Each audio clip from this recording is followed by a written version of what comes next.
Professeur Didier Raoult, vous étiez vendredi à Bordeaux suite à une plainte déposée par le Conseil de l'Ordre.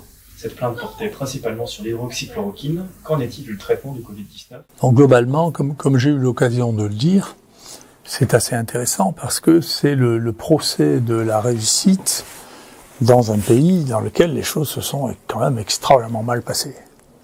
C'est-à-dire que la France est un des pays qui a le moins bien géré au monde les 6 premiers mois de l'épidémie de Covid. Il suffit de regarder sur Euromomo, que maintenant tout le monde connaît. Les 3 pays qui ont le moins bien géré cette époque sont la France, l'Angleterre et l'Espagne, devant tous les autres. Du fait que la mise en place de stratégies de test n'a pas été réalisée, à part à Marseille, du fait que la prise en charge des patients n'a pas été réalisée, à part à Marseille, et toutes ces données sont très claires. Il suffit de regarder Le Point ou regarder l'article que nous avons fait, nous, en comparant ce qui se passait à Paris et Marseille. Il est clair que maintenant, cet élément, maintenant que les choses sont clarifiées, irrite beaucoup de gens, fait peur à d'autres, parce qu'ils étaient aux affaires quand ceci a été géré, et que ceci devient transparent avec le temps. Concernant l'hydroxychloroquine, j'ai eu l'occasion de raconter toute l'histoire de l'hydroxychloroquine, qui a donné et qui donne des résultats tout à fait remarquables, qu'on a publiés en dépit de très grandes difficultés, de très grands obstacles. Et donc, ce que l'on montre, c'est sur un travail de Mathieu Millon sur 13 127 patients qui ont été traités en hôpital de jour. 24 sont morts, à 0,18%, mais 11 sont morts en ayant reçu la bithérapie, qu'ils acceptaient avec un consentement éclairé, et parce qu'ils n'avaient pas de contre-indication, et là-dessus, 0,1% sont morts, c'est-à-dire 1 pour 1000. C'est les taux les plus bas qui soient rapportés dans toute la littérature. Donc c'est normal qu'on nous attaque, parce que vraiment, on est les meilleurs, comme disait Gainsbourg, you're under arrest because you're the best. Ceux qui étaient sans bithérapie, parce qu'ils ne voulaient pas, ou parce qu'il y avait des contre-indications, ou parce qu'il y avait des médicaments qui allaient mal avec, eux ont eu une mortalité qui est de l'ordre de 0,55, c'est-à-dire 5,5 fois plus, et la différence, bien sûr, est extrêmement significative. Il est quasiment impossible, statistiquement, de montrer avec tous les médicaments qui arrivent sur le marché qu'il y a quelque chose qui est supérieur à une mortalité de 1 pour 1000 sur le traitement précoce. Donc rien ne pourra être plus efficace que ça. Rien. Pour rajouter toutes les molécules, elles pourront coûter 100 fois plus cher. Rien ne sera capable de remplacer ça. Là-dessus, en tout et pour tout, sur maintenant, parce qu'à côté de ces patients, maintenant on a continué à avancer, on est à peu près à 30 000 personnes qui ont reçu ce traitement. Il y a eu un accident lié au traitement qui s'appelle un DRESS syndrome, c'est-à-dire une éruption dangereuse, ce qui est une chose qui est connue avec les 2 médicaments, aussi bien l'hydroxychloroquine que l'azithromycine. Il s'agit à chaque fois de bithérapie, je précise, de l'hydroxychloroquine à bonne dose, plaquenil, tel qu'on donne normalement, 3 comprimés par jour, et l'azithromycine. C'est un traitement qui donne des résultats qui sont spectaculaires. Comment ce médicament, qui est parfaitement connu, qui est atoxique, qui a été distribué sans ordonnance jusqu'en 2019, n'a pas pu recevoir une autorisation, non pas de mise sur le marché, l'AMM, c'est quand un médicament arrive, d'utilisation dans une autre indication que celle qui était prévue avant que cette maladie arrive, est un mystère. Comment on a pu faire croire à un moment que 10% des gens qui recevaient ce médicament qui a été donné à des milliards de personnes pouvaient en mourir, c'est-à-dire qu'il y a eu des centaines de millions de gens qui seraient morts d'arrêt cardiaque avec ce traitement. Comment les gens ont pu croire ça, c'est spectaculaire. Comment les gens on a arrêté les 2 essais thérapeutiques en cours en France à cause de ce papier du Lancet Gate qui est complètement délirant. Comment ce papier a été publié, comment les gens se sont servis de ce papier pour arrêter ce médicament, c'est incroyable. Et ensuite, comment les 2 grands essais qui étaient menés d'une manière très étrange pour l'hydroxychloroquine, l'un avec des doses toxiques, théoriquement avec la dose du programme anglais, si vous prenez une dose pareille, normalement on doit vous faire un lavage d'estomac, tellement c'est toxique. Comment ils sont arrivés à donner 4 fois la dose que nous donnons, c'est quelque chose qui est un mystère. Pourquoi en France on a donné une dose qui était 2/3 de la dose et après on s'étonne que ça marche pas? Mais il faut regarder les doses quand même. Enfin, il faut demander à des professionnels, de gens qui connaissent les médicaments. Faut pas faire n'importe quoi en médecine. Mais si vous regardez sur le remdesivir, personne n'a pu conclure que le remdesivir apportait quoi que ce soit. Et la veille du jour où l'OMS dit ça ne sert à rien, l'Europe en achète pour 1 milliard. Et nous, la NSM, c'est-à-dire le bras armé du ministère de la Santé pour les médicaments, dit vous pouvez l'utiliser. Et DGS envoie, le directeur général de la Santé, envoie dans tous les hôpitaux, vous pouvez l'utiliser comme vous voulez. Alors que ça marche pas. Il faut donner des perfusions, 7 jours ou 15 jours, qui elles-mêmes ont des complications. Non, mais il y a quelque chose de surréaliste dans le fait d'interdire le médicament qui est un des 3 ou 4 les plus prescrits dans l'histoire de l'humanité, et de recommander un médicament dont on sait qu'il marche pas. Alors maintenant, il est plus cher. C'est pas qu'il est cher, maintenant, comme l'Europe en a acheté pour 1 milliard, il est gratuit. Il ne va pas payer 2 fois. Tout ça, c'est un énorme problème, et un jour, il faudra bien que quelqu'un se mêle de ce qui s'est passé à la NSM. Pourquoi on est arrivé à quelque chose que personne ne peut comprendre, ni expliquer simplement? C'est quelque chose qui est invraisemblable. Donc je comprends qu'ils soient irrités. Ils sont irrités contre moi, ils me persécutent. Ils m'écrivent toutes les semaines. Maintenant, on va avoir une inspection, des gaz hygiénaires. Il ne faut pas se tromper. On a pris de mauvaises habitudes, probablement à l'époque de M. Lévy et de Mme Buzyn, qui étaient mari et femme. Et donc l'INSERM disait, ce que dit le ministre, c'est exactement ce qu'il faut faire. Mais les instituts de recherche ne sont pas les courroies de transmission du gouvernement. La recherche, c'est la recherche. On est autonome, indépendant, ça depuis le Moyen-Âge. Il y a une tentative d'empêcher que la recherche soit autonome sous la Révolution française. C'est pour ça que les universités ont été fermées. Parce que les universités avaient 2 tutelles, ce qui veut dire qu'il y avait au moins une des 2 tutelles qu'il a supportée quand l'autre tutelle cherchait à lui imposer un mode de pensée. Donc c'était sous la tutelle mixte de l'Église et de l'État, de l'Église et du roi. Donc c'était cette double appartenance qui a fait la liberté des universités. Parce que en français on disait un âne qui a 2 mètres n'a pas 2 mètres. Voilà. Et le fait d'avoir 2 autorités de tutelle faisait que vous aviez une liberté, vous réfugiez près de l'un ou près de l'autre en fonction des circonstances, ce qui a créé la liberté. Et donc, bien entendu, cette liberté de temps en temps dérange parce que les décisions politiques voudraient être prises au nom de la science, mais elles ne sont pas prises au nom de la science, jamais, elles sont prises au nom de la politique. Et le scientifique, c'est son devoir d'évaluer, de regarder ce qui se passe. Et il ne peut pas avoir une adhésion aussi simple que dit le politique. C'est pas notre rôle de commenter les lois, mais c'est notre rôle de commenter la science et l'état de la connaissance. Il n'y a pas de vérité définitive, mais il y a l'état de la connaissance.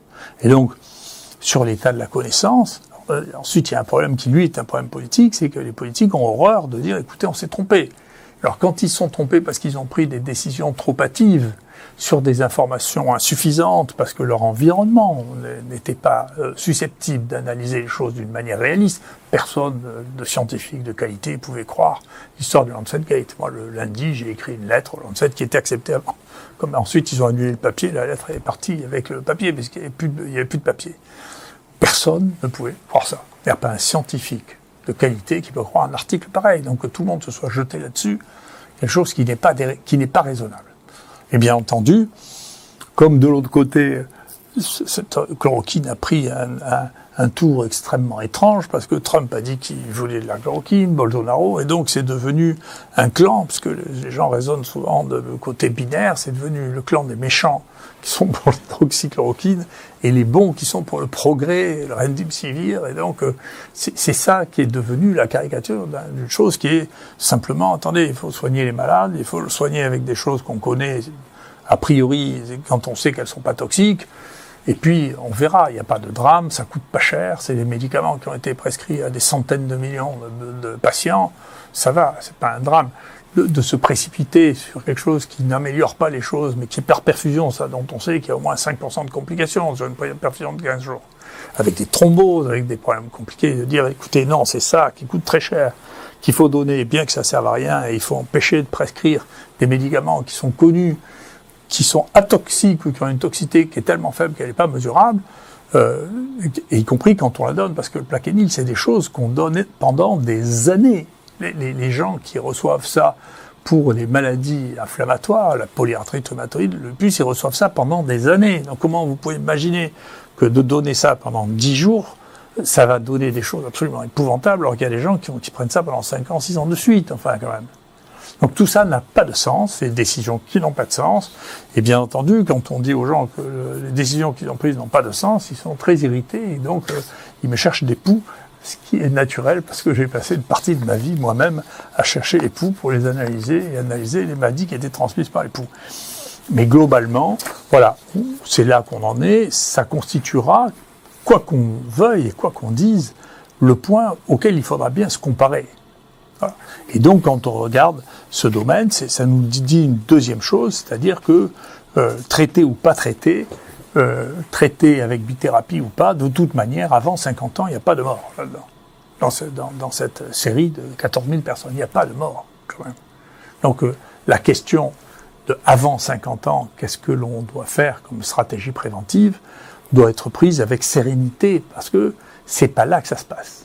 Et d'ailleurs, un très bon travail, il faut souligner, parce qu'il y a des choses qui vont mal dans ce pays, mais il y a une chose qui va pas mal, c'est Santé publique donne l'adresse donne des documents qui sont extrêmement intéressants si on accepte de les regarder dans le détail.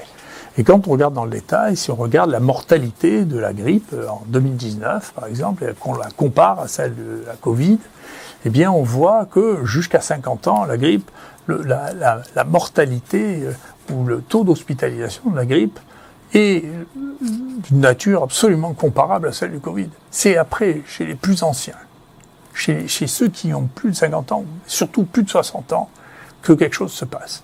Et d'ailleurs, il y a un autre travail qui vient d'être proposé, qui est en pré-prise, qui montre en France que la moitié des morts du Covid sont des gens qui étaient en EHPAD. D'accord ? Donc on voit bien la cible. C'était les EHPAD. C'est une cible qui a été manquée en partie la première fois. Actuellement, il y a une amélioration très importante de la mortalité qui est due en particulier à la baisse très nette de la mortalité chez les gens de plus de 85 ans. Et ça, je pense que, on ne peut pas dire que toutes les mesures soient mauvaises, c'est une mesure gouvernementale qui a été efficace, c'est-à-dire le confinement des gens dans les EHPAD, avec un contrôle des gens qui rentraient dans un milieu confiné, a créé une espèce d'île, et on sait que ceux qui se sont le mieux défendus contre cet épisode épidémique sont les gens qui ont vécu dans des îles, et dans des îles dont les entrées étaient contrôlées. Donc le fait d'avoir des gens, bien sûr la vaccination a peut-être joué un rôle, mais le fait de contrôler que la PCR des gens qui venaient visiter ou le contrôle des visites a entraîné une baisse très importante des cas dans ces domaines-là, qu'on verra, qu'on analysera plus tard, et une baisse de la mortalité chez les plus anciens. Donc c'est les plus anciens qui sont les plus grandes victimes de ça, c'est eux qui devaient être bien sûr les cibles prioritaires de la vaccination. Malheureusement, c'est pas ceux qui répondent non plus le mieux à la vaccination, mais en tout cas maintenant on sait bien ce qu'était la cible, on sait bien ce qui s'est passé, et donc c'est ça l'élément qui est le plus marquant actuellement. Justement, sur les vaccins, quels sont les derniers éléments à votre disposition ? Sur les vaccins, d'abord, il y a deux choses. Vous voyez, moi, encore une fois, je pense qu'on peut avoir une idée assez claire des choses lorsque l'on a un peu de recul sur des traitements ou sur des diagnostics ou sur des vaccins. Et donc, il y a des éléments sur lesquels on peut dire, écoutez, non mais ça, on sait bien, ça marche, c'est efficace, il n'y a pas d'effet secondaire, même pas d'effet secondaire rare, parce qu'on a du recul. Et normalement, c'est ce qui se passe pour les vaccins, c'est-à-dire on prend bien le temps, sauf dans des situations cataclysmiques, comme, je sais pas, s'il y avait Ebola, donc il y a une mortalité considérable, et donc on décide que l'épidémie présente des risques tellement spectaculaires que on prend le risque d'utiliser des vaccins qui sont incomplètement analysés de façon à endiguer une épidémie qui est épouvantable. Là, la situation est un peu différente, c'est que, les patients susceptibles de mourir de cette maladie constituent un groupe qui est maintenant parfaitement identifié, on sait qui c'est, Par exemple, chez nous, la moyenne d'âge de mortalité, c'est 80 ans. Donc on voit bien qui c'est quand même. Donc elle est parfaitement identifiée. Ça, ou les cofacteurs, les facteurs associés à ça, on sait que c'est surtout les facteurs cardiovasculaires qui représentent l'immense majorité et l'obésité. Donc ces éléments-là, c'est les gens qui ont des problèmes cardiovasculaires, chez les gens qui ont une obésité morbide, cela constitue aussi des cibles prioritaires de toutes les mesures de prévention. Aussi bien, il faut leur apprendre à se protéger eux-mêmes avec les mesures de distanciation, d'éviter les risques, de se passer tous les jours tout le temps les mains à l'alcool, d'éviter de se retrouver dans des salles dans lesquelles il y a des gens dont on ne connaît pas le statut de PCR, parce que la vaccination n'empêche pas d'être PCR positive, pas dans 100% des cas. Donc ça, ces précautions à prendre chez les gens qui sont très fragiles sont très importantes, il est important de prévenir les gens fragiles de ce danger. C'est le cas maintenant, de plus en plus, on voit que chez les femmes enceintes, il y a un risque au cours de la maladie du Covid, et donc il faut qu'elles prennent des précautions de contact et de prévention vis-à-vis de cette maladie, parce que si elles font cette maladie, elles ont une chance de faire une forme plus grave que si elles font pas cette maladie. Donc il y a une différence, et donc il faut faire attention à la prévention qui est un groupe à risque identifié maintenant. Et donc si une femme a un désir de grossesse, moi je crois que c'est mieux qu'elle le fasse avant sa grossesse, d'être sûre qu'elle est vaccinée avant de commencer à mettre en place son désir de grossesse. Pendant qu'elle n'est pas enceinte, le vaccin représente strictement aucune inconnue jusqu'à présent. Voilà. Ensuite, les deux choses qu'on ne connaissait pas sur le vaccin, parce qu'on ne pouvait pas les connaître, on ne connaissait pas la durée d'action du vaccin. On savait pas, on peut pas en testant un vaccin pendant 6 mois, on peut pas savoir s'il est efficace pendant 2 ans. C'est comme ça. C'est mécanique. C'est pas la peine que tous les gens de fac tchèques se jettent en disant mais on n'a pas le droit de dire ça. Vous avez testé le vaccin pendant 6 mois, vous pouvez pas savoir si au bout de 7 mois ou 8 mois ou 9 mois, il n'a pas commencé à perdre de son efficacité. Deuxièmement, si vous utilisez des vaccins très ciblés, eh bien, la chance que la cible change est plus importante que si vous avez des vaccins qui ont plusieurs cibles ou qui sont moins ciblés. Là, c'est un peu ce qui s'est passé, c'est-à-dire qu'on s'est ciblé sur une protéine, donc ça crée une pression de sélection quand les gens vont commencer à être beaucoup vaccinés sur cette protéine, et les virus qui auront changé cette protéine, eh bien, vont pouvoir se multiplier en étant indifférents à la vaccination, parce que la cible est relativement étroite. C'est un peu ce qui s'est passé avec les nouveaux variants qu'on a vu apparaître, en particulier le variant indien, et donc on a des virus qui sont partiellement résistants aux vaccinations. Tout ça, c'est parce que les virus ne sont pas des objets. C'est un débat auquel j'ai participé à une époque, savoir si c'était des organismes vivants ou si c'était des objets, qui est une espèce de débat intellectuel qui n'a pas de sens. C'est pas des objets. Ça change, ça bouge, ça s'adapte, ça se développe. Et donc, c'est pas des objets. Et donc, on peut pas les considérer comme des objets, comme le font un certain nombre d'immunologistes en considérant que ça, c'est une constante. C'est pas une constante, ça bouge tout le temps. C'est bien ce qu'on sait avec les virus. Il y a des virus qui sont beaucoup plus constants, parce qu'ils sont établis chez l'homme depuis très très longtemps, parce que c'est des virus à ADN et pas des virus à ARN. Mais les virus à ARN sont très instables, et donc ils sont pas constants. Donc il faut tenir compte de cette instabilité. Et cette instabilité est même très très étonnante, parce qu'elle nous montre qu'en réalité, ce virus, de mon point de vue, n'est pas encore complètement adapté à l'homme. Donc la forme vraiment qui risque de devenir endémique, c'est-à-dire permanente dans ses relations avec l'homme, comme peut l'être la grippe, ou comme peuvent l'être les rhinovirus ou les autres coronavirus, ne me paraît pas être établie, parce que ces virus peuvent encore perdre des gènes, c'est-à-dire de l'information pour faire les protéines du virus, et continuer à être virulent. Et ça veut dire qu'il n'a pas atteint une forme stable et qui donnerait une maladie endémique. Mais on sait que, en réalité, bien sûr, il ne s'agit pas d'un seul virus, mais de multiples variants de ces virus. Et c'est la raison pour laquelle l'histoire du rebond a fait beaucoup de polémiques. C'est qu'en réalité, bien sûr, ce ne sont pas les mêmes virus, et donc il y a des endroits dans lesquels il y a eu une seule épidémie, la première épidémie, puis le contrôle, en particulier les contrôles géographiques, ont permis qu'il n'y ait qu'une épidémie, et puis il y en a une qui en a eu 2, puis d'autres qui en ont eu 3, et puis d'autres qui en ont eu 4. Et ça n'est explicable que parce que il y a des endroits dans lesquels sont apparus des variants nouveaux, qui avaient un nouveau potentiel. Est-ce que ces variants sont apparus juste chez l'homme, auquel la part des animaux, en particulier des élevages, dans l'apparition de ces variants, est une vraie question, donc nous on pense que le plus gros tueur en France est issu des visons, mais en tout cas c'est une chose qui reste à définir. Et donc que peut-on dire désormais concernant l'efficacité et la dangerosité des vaccins actuels ? Globalement, encore une fois, on était... il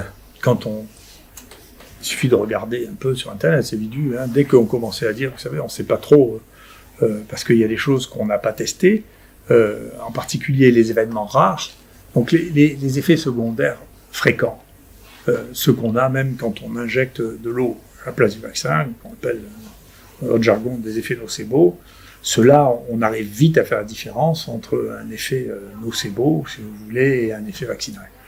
Et donc, quand on fait des vaccins, même des faux vaccins, et quel que soit le vaccin, eh bien, on peut entraîner des douleurs, des douleurs articulaires, des maux de tête, de la fièvre, des boutons, des démangeaisons. Tout ça fait partie de notre réception à l'agression, le fait de vous piquer. Voilà.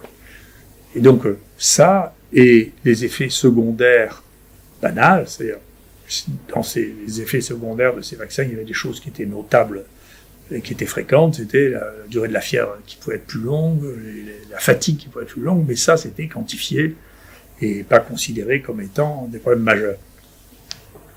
Mais les phénomènes rares, vous ne pouvez les observer que si vous les observez vous observez les gens pendant suffisamment longtemps. Donc, et si vous avez testé suffisamment de personnes pour pouvoir le voir. Et donc, au fur et à mesure, alors qu'on ne pouvait pas dire, vous savez, moi je disais, faut observer, moi je disais, je préfère, d'ailleurs c'était la politique française au départ, on se concentre sur la population à risque, et on verra après.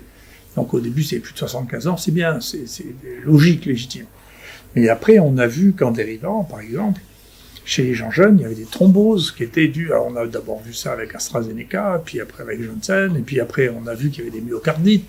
Donc maintenant l'AstraZeneca, on ne le fait plus chez moins de 50 ans. Moi j'étais le premier à dire, attendez, chez les femmes de moins de 40 ans, il ne faut pas le faire parce qu'il y a des thromboses. D'accord, ce qui pose un problème, parce que c'est vrai. D'accord. Nous, ici, on en a eu une, voilà. Et donc, ce qui a fait dans le personnel de soins, ce qui a fait que le personnel de soins, c'est pas moi qui l'ai dit, le personnel de soins l'a su, ils se l'ont dit entre eux. Donc après, il y avait une réticence pour les jeunes femmes à les vacciner, parce qu'il y en a une qui avait eu une thrombose quand même. Et donc l'information circule, même si vous voulez empêcher de circuler, elle circule quand même. Hein. Et donc, finalement, ça a été arrêté, AstraZeneca, puis Janssen, ça a été arrêté, et puis maintenant, c'est le Moderna qu'on fait plus chez les jeunes parce qu'il donne des myocardites. Pour l'instant, il reste que le Pfizer, dont on dit qu'une partie, on verra la suite, a été réalisée dans des conditions qui ne sont pas les conditions pour lesquelles que l'on utilise normalement quand on fait le vaccin, parce que tout ça a été fait dans la précipitation. Donc, qu'on fasse de la précipitation pour les gens qui sont à risque, ça peut se comprendre. Pour le reste, il faut être plus prudent. C'est mon avis. Je ne suis pas déçu. Je vois bien que quand même, je ferai d'ailleurs pareil, verbatim de tout ce que j'ai raconté ici, puis tout le monde peut regarder ce que j'ai raconté, plutôt que d'inventer que j'ai dit ceci ou cela. On verra bien. J'ai toujours dit les points sur lesquels il fallait être prudent, je n'ai pas changé d'avis. Voilà. Maintenant, ce qui se passe quand on observe les gens qui se présentent ici, c'est que l'épidémie actuellement est plutôt en plateau qu'en train de diminuer, mais ce que l'on voit, c'est que, alors bien sûr, la proportion des gens testés qui sont vaccinés plutôt que non vaccinés va en augmentant, parce qu'il y a de plus en plus de gens vaccinés, donc c'est normal, donc c'est les gens vaccinés, c'est les gens non vaccinés, mais le taux de positivité chez les gens qui sont vaccinés par rapport aux gens qui ne sont pas vaccinés, actuellement, est équivalent. C'est-à-dire que chez les gens qui se présentent ici, ils ont autant de chances d'avoir une PCR positive s'ils sont vaccinés que s'ils ne sont pas vaccinés. Donc, ça veut dire que je ne sais pas quels sont les éléments qui déterminent ça. C'est bien possible qu'il y ait un biais parmi tous les gens qui viennent se faire tester ici. C'est possible que le variant indien joue un rôle dans le fait qu'il échappe en partie au vaccin. C'est possible que la durée d'efficacité de ces vaccins soit plus courte, effectivement plutôt de l'ordre de 6 mois que de l'ordre de 1 an, ce qui l'expliquerait, et donc ce qui va amener à avoir une réflexion sur est-ce qu'il faut faire une 3e injection chez les gens qui sont en risque. Tout le monde, chez les gens en risque. Mais globalement, ce qu'on voit en France et ce qu'on voit ailleurs, c'est que l'épidémie n'a pas été contrôlée, pour de multiples raisons, peut-être à cause des variants, peut-être parce que c'est pas stabilisé, peut-être parce qu'il y a des foyers zoonotiques, et donc ce qui compte, c'est de protéger. En revanche, il y a des pays dans lesquels il y a une baisse importante de la mortalité, en dépit de la présence de cas nombreux, et comme la mortalité, bien entendu, ça concerne toujours le même groupe, je crois que c'est très important de surveiller ces groupes à risque et de les vacciner. Quant au reste, eh bien, il faut faire comme on fait d'habitude, c'est-à-dire quand on est face à quelque chose de nouveau, il faut regarder, mettre un pas après l'autre et essayer d'évaluer les choses au fur et à mesure que les choses se passent. Voilà. Donc c'est ce que je crois, ce que je continue à penser. Après, je comprends que le fait d'avoir une attitude vraiment purement scientifique dans un monde dans lequel on prend des décisions politiques dans tous les sens et dans lequel on voudrait que tout le monde soit d'accord à tous les instants, surprennent les gens. Mais c'est la science. La science, c'est pas un outil politique. C'est les politiques qui devraient écouter ce que disent les scientifiques. C'est aux scientifiques d'écouter ce que disent les politiques. Après, moi, les lois, je conteste jamais les lois parce que je vis dans un tas de droits, je pense. Mais ensuite, les opinions scientifiques, bien entendu, elles sont de la responsabilité des scientifiques.